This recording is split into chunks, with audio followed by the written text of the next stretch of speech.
வணக்கம் அம்மா. நாங்கள் தமிழ்லங்கா சர்ப்ரைஸ் கொழும்புல இருந்து வரோம். சரி, அம்மாவோட பேர் ஜோகேஸ்வரி. ஜோகேஸ்வரி அம்மாவுக்கு இன்னைக்கு என்ன ஸ்பெஷல், என்ன விசேஷம்? பிறந்த நாள். எத்தனாவது பிறந்த நாள் அம்மாவுக்கு? 55. உங்களோட 55வது பிறந்த நாளுக்கு எங்கள்கிட்ட வாழ்த்தி உங்களுக்கு இந்த கேக்கோட இன்னும் கொஞ்சம் கிஃப்ட்டுகளை அனுப்பியிருக்கணும். யார் அனுப்பியிருக்கணும்? மகள்கள் பேர் வேற தவித்து வேறு மகள்மார்? அண்ணா மகள் வண்ணமலர் இல்லையே, அப்படி ஒரு பேர்கள் இருந்து வர இல்லையே எங்களுக்கு. யாரா இருக்கும் மகள் மகள் அவங்க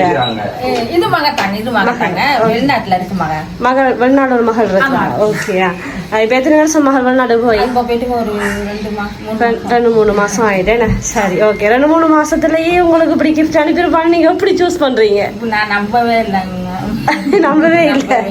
சரி, ஓகே. நாங்க உங்களை கிஃப்ட் என்னென்ன இருக்குன்னு இன்னும் பாப்போமா? அம்மாக்கு இவ்வளவு கிஃப்ட் மேல அனுப்பியிருப்பா. கேக்கு, அழகான sorry, chocolate basket, photo frame எல்லாம் மகள்கள். சரி, உங்களுக்கு அம்மாவுக்கு பர்த்டேன்னு சொல்லி உங்களோட மகள்கள் எல்லாரும் சேர்ந்து உங்களுக்கு இந்த கிஃப்ட்களை தரணும்னு சொல்லி இன்னைக்கு தந்திருக்கிறோம். சந்தோஷமா அம்மாவுக்கு? ஓகே. என்ன சொல்ல போறீங்க? சந்தோஷம். ஓகே. இதுக்கு முதல்ல யாராவது இப்படி செஞ்சிருக்கீங்களா? இல்ல, இதான் ஃபர்ஸ்ட் டைம். சரி, பிள்ளைகளுக்கு என்ன சொல்ல போறீங்க? நன்றி தானே. சரி, அவங்கள அம்மாவுக்கு இன்னைக்கு பர்த்டேன்னு சொல்லி அம்மா சந்தோஷமா இருக்கணும். எங்களை வளர்க்குறதுக்கு அம்மா ரொம்ப கஷ்டப்பட்டா.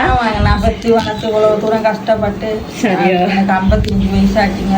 ஓகே. அதான் எதிர்காலம் பார்க்கணும் தானே கஷ்டப்பட்டு வளர்த்தது. அதனால அம்மாக்கு இனி நாங்கள் சந்தோஷமா அம்மா பார்க்கணும்னு பிள்ளைகளை உங்களுக்கு அனுப்பியிருக்கணும். சரியா? ஓகே. இன்று போல இன்னும் சந்தோஷமா பிள்ளைகளோட வாழணும். இனிய பிறந்த நாள் வாழ்த்துக்கள். ஓகே. கேக் கட் பண்ணுவோமா? சரி.